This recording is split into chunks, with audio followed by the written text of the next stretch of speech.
And Apacheland was truly a magical place. It came about almost because of pure destiny. The fellow who came up with the idea was William W. Creighton. And he was the visionary that said, well, they're bringing these people in anyway.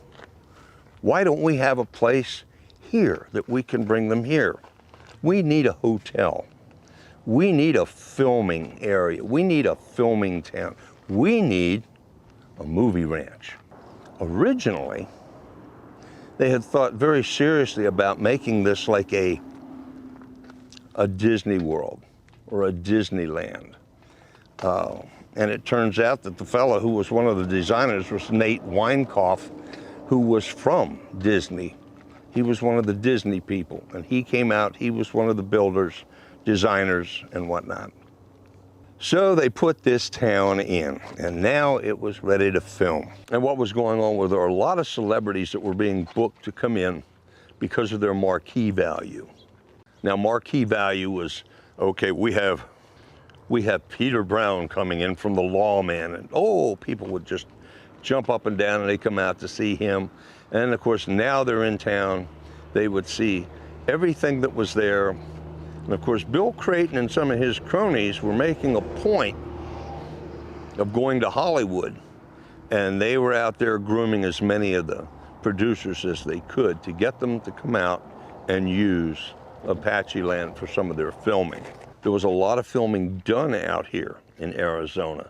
And the area was just so perfect for it because it was the Wild West. It still really was the Wild West as far as what you'd see on film. This sound stage was the largest sound stage in the state of Arizona. And for those of you who later saw the movie Charro with Elvis Presley, and he's in the sheriff's office and have visited Apacheland and you saw the sheriff's office, you didn't see the sheriff's office that Elvis went into because Ron Nix built that sheriff's office inside the soundstage. Apacheland had some really neat things going for it. You could film at Hangtown. You could film at the main street, or you could film in the soundstage, and all three could be going at one time. And now we have why they wanted to call it the Western movie film mecca of the world. Apacheland really was famous for some seriously great movies. Not necessarily because of acting or anything like that, but because of what they were. When Elvis came to town and did Charro, that was a biggie. It was a biggie for everybody who loved Elvis, and it was a biggie for Elvis because he didn't have to sing. It wasn't a popcorn movie. He loved playing cowboy, and he got to do that in spades out with Charro. 2004, Valentine's Day, the town burned down again. It just burned completely to the ground. And once again, what do we have left? We have the barn and we have the chapel.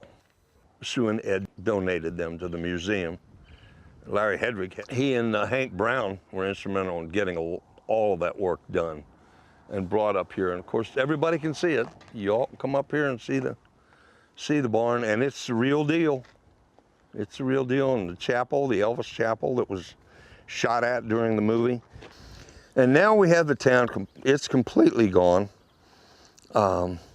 which is why we're doing some of these films right now, so that we can talk about what was there. It is a part of our movie making, filmmaking history. It's very much a part of Arizona's history. And unfortunately, it's gone the way of so many of the studios have gone these days because the Westerns just aren't what they were before. Thank you for watching this episode of Mysteries of the Superstition Mountains.